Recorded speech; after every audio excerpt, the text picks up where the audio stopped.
أعوذ بالله من الشيطان الرجيم بسم الله الرحمن الرحيم وإذا فعلوا فاحشة قالوا وجدنا عليها آباءنا والله أمرنا بها قل إن الله لا يأمر بالفحشاء أتقولون على الله ما لا تعلمون قل أمر ربي بالقسط وأقيموا وجوهكم عند كل مسجد وادعوه مخلصين له الدين كما بدأكم تعودون فريقا هدى وفريقا حق عليهم الضلالة إنهم اتخذوا الشياطين أولياء من دون الله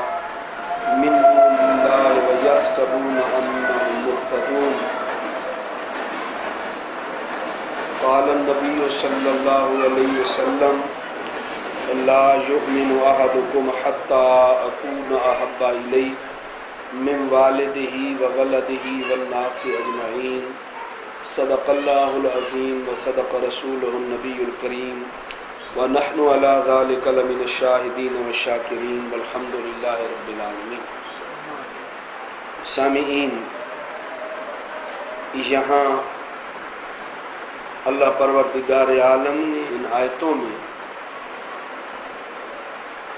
مشرکین مکہ کی ایک برائی کا تذکرہ کیا اور پھر برائی پر دوسری برائی کا تذکرہ کیا اور پھر اللہ پاک نے ان کی تردید فرمائی. برائی یہ تھی مرد اور عورتیں یہ بیت اللہ شریف کا ننگا طواف کرتے تھے، اور عورتوں کے بارے میں تفسیروں میں لکھا ہوا ہے وہ اتنی مہربانی کرتی کہ وہ رات کو طواف کیا کرتے، اور مردوں کا جب جی چاہتا وہ طواف میں آتے اور اپنے کپڑے اتار دیتے اور ساتھ یہ کہتے کہ انہی کپڑوں کے ساتھ ہم نے نافرمانیاں کی ہیں، یہ کپڑے ہمارے نجس اور پلیت ہیں، اس واسطے یہ اتار کر ایک طرف رکھتے ہیں اور ننگے طواف کرتے ہیں.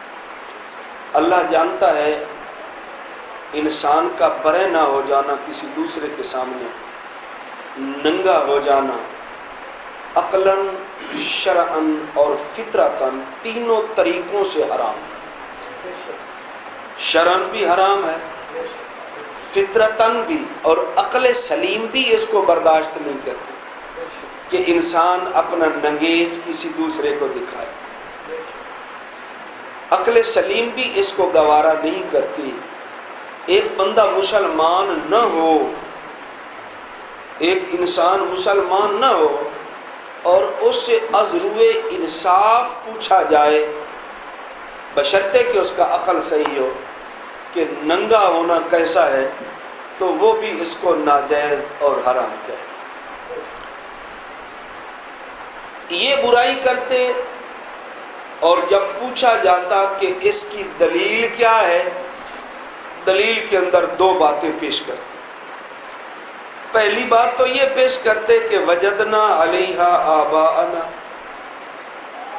اپنے آباء و اجداد کو اسی طرح کرتے ہوئے دیکھا، اور یقیناً ماں کی گود میں جو ملتا ہے اور باپ کے گھر میں بچپن میں جو دیکھا جاتا ہے وہ انسان کے دماغ میں راسخ ہوتا ہے، وہ انسان کے دماغ میں پختہ ہوتا ہے.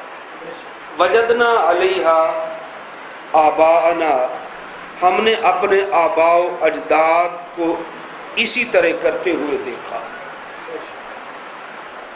اسی واسطے نبی پاک صلی اللہ علیہ وسلم نے فرمایا کہ اس شخص کو ڈبل اجر عطا فرمایا جائے گا جو پہلے کسی نبی کا امتی تھا اور میرا اعلان نبوت سنا، اس کے کلمے کو چھوڑا، میرا کلمہ پڑھا، اس کی کتاب کو چھوڑا، میری کتاب لے لی، اس کے خطاب کو چھوڑا اور میرا خطاب لے لیا. جو شخص اس طرح کرتا ہے اس کا پہلا اجر بھی ضائع نہیں کیا جائے گا اور پہلے اجر سے اسے محروم نہیں کیا جائے گا، پہلے نبی کی شریعت پر عمل کرنے کا ثواب الگ ملے گا اور میری شریعت پر عمل کرنے کا ثواب الگ ملے گا، تو اس کو ڈبل اجر عطا کیا جائے۔ بڑا مشکل ہے نبی کو چھوڑنا۔ میں کبھی کہا کرتا ہوں آج کل ایک پیر کو چھوڑ کر دوسرے پیر کی بیعت کرنی بڑی مشکل ہے، تو پیغمبر کو چھوڑنا کتنا مشکل ہوگا۔ تو انہوں نے یہ کہا کہ ہم نے اپنے آباء و اجداد کو اسی پر پایا جو ہم کر رہے ہیں، تو اپنے جاہل آباء و اجداد کا حوالہ دینا ہی غلط ہے۔ آباء و اجداد اگر عالم ہو، فقیہ ہو، مجتہد ہو، تو پھر بندہ کہہ سکتا ہے یار میرا ابا بھی عالم تھا، میرا دادا بھی عالم تھا، میرا پردادا بھی، تو یہ سارا خاندان علماء کا خاندان ہے، اور علماء کے خاندان کے اندر یہ کام ہوتا رہا ہے، آخر کوئی جواز کی وجہ تو ہے، کسی نے بھی منع نہیں کیا۔ اس واسطے اپنے جاہل آباء و اجداد کا حوالہ دینا غلط ہے۔ آباء و اجداد اگر عالم ہو تو پھر ٹھیک ہے، عالم ہو تو پھر ٹھیک ہے۔ عالم اگر کسی غلط مجلس اور محفل میں جا کر بیٹھ جائے اور وہ لوگ کرتے رہیں تو بعد میں بھلا کیا ہوتا ہے، یار یہ کام ہو رہا تھا، خسرا بھی ناچ رہا تھا اور مولوی صاحب بھی بیٹھے ہوئے تھے، آخر وہ بھی تو یار مولوی ہے، وہ بھی تو داڑھی والے ہیں، تو میں اپنے رشتہ داروں اور برادری کی شادی پر بلائیں تب بھی نہیں جاتا، میں اپنا آپ کو معمول بتا رہا ہوں، بلائیں تب بھی نہیں جاتا، اور فوت کی پر نہ بلائیں پھر بھی چلا جاتا ہوں، فوت کی پر چلا جاتا ہوں۔ کیوں کہ شادی پر کسی نہ کسی درجے کے اندر کوئی نہ کوئی خرافت ضرور ہوتی ہے، جب ہوتی ہے تو بعد میں کہتے ہیں تھوڑا مولوی بھی بیٹھا سی تھا، کام بھی ہو رہا، تمہارا مولوی بیٹھا تھا یہ کام بھی ہو رہا تھا، تو ہمارے بیٹھنے کو ایک جواز کا وہ بنا لیتے ہیں، جواز کی صورت پیدا کر کے، اس واسطے نہ جائیں گے اور نہ جواز کی صورت پیدا ہوگی۔ اور فوت کی پر جنازہ پڑھایا، جنازے کے بعد سلام کیا اور واپس آیا۔ اس دفعہ ایک جنازہ تھا، میں آنے لگا تو کہنے لگے کہ رہو گے نہیں آپ، ایک دو دن ٹھہرو گے نہیں؟ میں نے کہا شریعت جو تھی وہ ہم نے پوری کر دی، جنازہ میں نہیں پڑھایا، اور قبر کے اوپر میں نے دعا بھی کر دی ہے، جنازہ پڑھایا، قبر پر دعا کر دی، یہی تعزیت ہے اور یہی شریعت ہے۔ اس کے بعد رسم و رواج ہے جتنے چاہو کرتے رہو، وہ ناجائز ہیں، حرام ہیں، میں جا رہا ہوں، آپ کی رسوم کے اندر میں شامل نہیں ہوں۔ تو آباء و اجداد نیک علماء ہوں تو ان کا تو حوالہ دیا جا سکتا ہے، لیکن آباء و اجداد اگر جاہل ہوں تو ان کا حوالہ دینا بھی جہالت ہے۔ ایک تو آباء و اجداد کا حوالہ دیتے، اور دوسرا کیا کہتے، واللہ امرنا بہا، اللہ کا حکم بھی اسی طرح، انا للہ و انا الیہ راجعون، اللہ کا حکم بھی اسی طرح ہے۔ جس طرح ننگے سر بندہ ایک نماز پڑھے تو اس کو کہا جائے یار تو کیوں پڑھ رہے تھے، اگر وہ یہ کہہ دے میرے پاس ٹوپی نہیں ہے، میری سستی ہے یا میری غلطی ہے تو وہ تو الگ بات ہے، لیکن جب وہ کہنے کہ سنت ہی اسی طرح ہے تو پھر تو غصہ زیادہ آتا ہے۔ بھئی ایک الٹا کام کر رہا ہے، دوسرا نبی کے ذمہ لگا رہا ہے، تو انہوں نے ایک ننگا طواف کیا، دوسرا خدا کے ذمہ لگا دیا۔ واللہ امرنا بہا، قل، میرے نبی جواب دو۔ جب اللہ پر الزام آیا تو نبی بولے، جب اللہ پر الزام آئے تو نبی بولے، اور جب نبی پر الزام آئے تو خدا بولے، پھر اللہ بولتا ہے۔ فرمایا بولو میرے نبی، قل ان اللہ لا یأمر بالفحشاء، یہ جو تم برائی، بدکاری اور بے حیائی کرتے ہو، رب بھلا اس کا حکم دے سکتا ہے؟ اتنی بری چیز کا اللہ پاک حکم دے، یہ تو فطرت سلیمہ کے خلاف ہے۔ میرے خیال میں یہ تو کسی مذہب کے اندر بھی جائز نہیں، پہلے مذاہب کے اندر اور پہلی شرائع کے اندر بھی جائز نہیں تھا، اور اس شریعت کے اندر بھی جائز نہیں ہے۔ فرمایا میرے نبی جواب دو، ان اللہ لا یأمر بالفحشاء، اللہ تعالیٰ برائی اور بے حیائی کا، اور فحشاء ہمیشہ کہتے اسی برائی کو ہیں جو لوگوں کے اندر مل کر کی جائے۔ ایک تالاب کے اندر کئی ننگے لوگ ناچ رہے ہیں، نہا رہے ہیں، تو اس کو فحشاء، عربی زبان کے اندر اس کو فحشاء کہیں۔ ایک جگہ پر اجتماعی برائی لوگ کر رہے ہیں، سارے اس کے اندر شامل ہیں، اس کو فحشاء کہا جاتا ہے۔ اور قرآن میں آتا ہے کہ اللہ تعالیٰ تمہیں فحشاء اور سو سے، سو اس برائی کو کہتے ہیں جو اکیلے آدمی کرے، اور فحشاء وہ ہوتی ہے جو لوگوں کے اندر مل کر کرے۔ فرمایا یہ ننگا طواف سب کے اندر مل کر تمام کمال ہو گیا۔ لا یامر بالفحشاء، فرمایا خدا پر جھوٹ نہ بولو، اللہ تعالیٰ نے اس کا حکم نہیں دیا۔ اتقولون علی اللہ ما لا تعلمون، اللہ کے اوپر بہتان باندھ رہے ہو جو خود تم جانتے ہی نہیں ہو۔ مجھے یاد پڑتا ہے کہ ایک جگہ دو بندے آپس میں بیٹھ رہے تھے کہ باتیں کر رہے تھے، بیٹھ کر باتیں کر رہے تھے کہ قیامت والے دن اللہ کو دیکھیں گے؟ دوسرے نے کہا ہاں دیکھیں گے۔ وہ پھر اب شروع ہو گیا اللہ کس طرح کا ہو، اللہ کس طرح کا۔ ایک کہنے لگا اللہ جس کا جو پیر ہے نا، اللہ تعالیٰ اس کے پیر کی شکل میں اسے نظر آئے گا۔ تو میں بیٹھا تھا، میں نے کہا نہ جھوٹ بولو خدا پر، جیسا بھی ہوگا قیامت والے دن دیکھ لیں گے۔ حضور صلی اللہ علیہ وسلم نے فرمایا کہ مومن اللہ کی زیارت کرے، جہاں جو کھڑا ہے جس طرف اس کا منہ ہے، سب کو ایک طرف منہ نہیں کرنا پڑے گا، کیونکہ خدا کے لیے جہت نہیں ہے۔ جدھر کوئی کھڑا ہے جس طرف جس کا منہ ہے اسی طرف کھڑے ہو کر وہ اللہ کو دیکھ لے گا۔ اب قیامت والے دن اللہ پاک کو دیکھ لیں گے، وہ جس صورت کے اندر بھی ہوگا۔ اب تمہارا یہ کہنا کہ اللہ ایسی صورت میں ہوگا، ایسی اندر ہوگا، یہ اللہ پر بہتان باندھنے کے مترادف ہے، ایسا مت کرو۔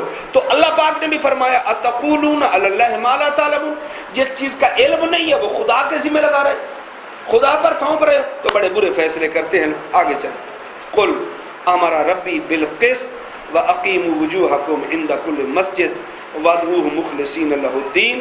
تو یہاں فرمایا کہ اللہ پاک نے مجھے انصاف کا حکم دیا، کہہ دو اللہ پاک نے مجھے انصاف کا حکم دیا۔ معاملات ہوں حضور انصاف کرتے ہیں، قول ہو حضور انصاف کرتے ہیں، فعل ہو حضور انصاف کرتے ہیں، تبلیغ ہو حضور انصاف کرتے ہیں۔ نبی کریم صلی اللہ علیہ وسلم کی شریعت کا ہر پہلو انصاف سے کرا۔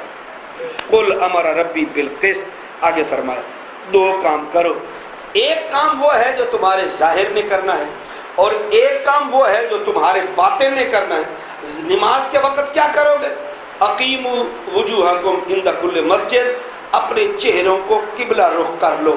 توجہ، اپنے چہروں کو قبلہ رخ کر لو۔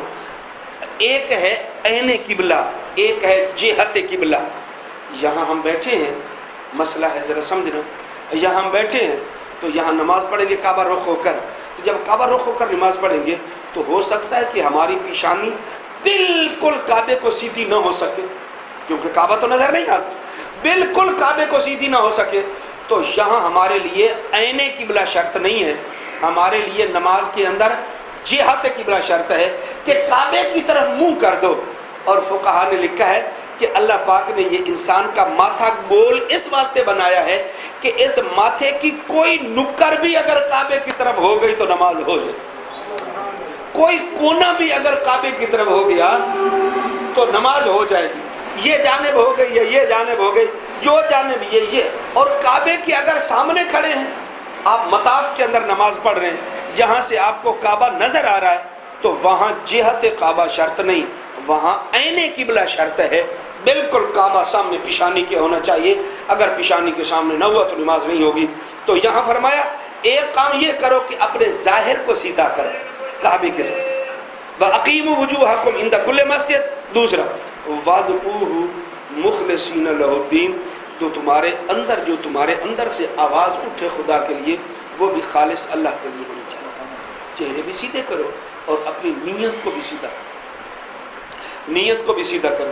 نماز پڑھتے ہیں، نماز سے پہلے 4 رکعات نماز فرض، آج ظہر کے فلاں فلاں، یہ حدیث پاک کے اندر تو نہیں ہے، لیکن جو دل کے اندر نیت کی جا رہی ہے اس دل کی نیت کی زبان ترجمانی کر رہی، اور زبان جس طرح حدیث پاک کے اندر آتا ہے، مشکات کی پہلی جلد باب الاستغفار و توبہ کے اندر حدیث آ رہی ہے کہ توبہ کس چیز کا نام ہے؟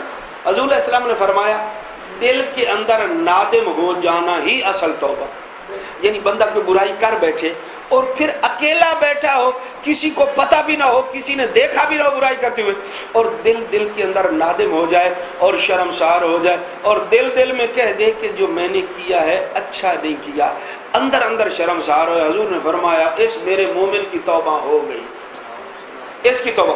اب پھر وہ زبان سے اظہار کرتا ہے یا اللہ مجھے معاف کر دے، تو جب زبان سے اظہار کرتا ہے تو یہ زبان سے توبہ نہیں ہو رہی بلکہ وہ اندر والی توبہ کا اظہار ہو رہا ہے۔ تو نماز کے لیے جو نیت ہوتی ہے وہ نیت اصل دل سے ہوتی ہے اور زبان سے اظہار نیت۔ وَادْعُوهُ مُخْلِصِینَ لَهُ الدِّینَ كَمَا بَدَأَکُمْ تَعُودُونَ،